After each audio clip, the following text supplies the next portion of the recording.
India out campaign করে ক্ষমতায় আসা মালদ্বীপ প্রেসিডেন্ট মুইজ্জু শেষ পর্যন্ত কেন ভারতের দরজায় কড়া নাড়ছেন? অন্যদিকে বিশ্বের এক নাম্বার ধনী ইলন মাস্ক আমেরিকার নির্বাচনে কাকে সাপোর্ট করছেন?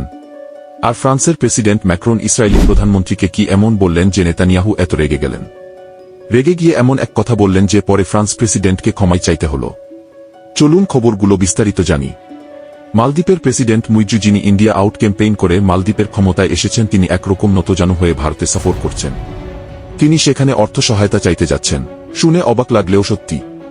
মালদ্বীপে বর্তমানে আর্থিক সংকট চলছে। যে পর্যটন খাতের আয়ের উপর পুরো মালদ্বীপ নির্ভরশীল, সেই খাতেই এখন চরম মন্দা, যার কারণে বৈদেশিক মুদ্রার অভাবে পড়েছে দেশটি।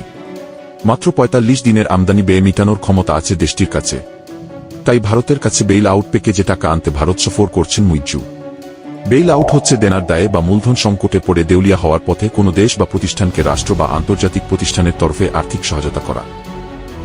এইদিকে বিশ্বের এক নাম্বার ধনী এবারের মার্কিন নির্বাচনে কার পক্ষে? স্বভাবতই দুনিয়ার এক নাম্বার ধনী যার পক্ষে থাকে তার পাল্লা অনেকটাই ভারী থাকে। তাই এবার ডোনাল্ড ট্রাম্পের আমেরিকার প্রেসিডেন্ট হবার সম্ভাবনাই প্রবল। কারণ আজকের এক জনসভায় ট্রাম্পের নির্বাচনী ক্যাম্পেইনে ইলন মাস্ক নিজে উপস্থিত হয়ে ট্রাম্পের পক্ষে তার সমর্থন জানান।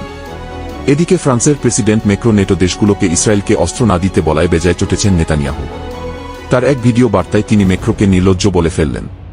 তিনি বলেন, ইসরায়েল একসাথে 7টি ফ্রন্টে যুদ্ধ করছে, যার সবগুলোই সন্ত্রাসী সংগঠন ও তাদের মদতদাতা দেশ।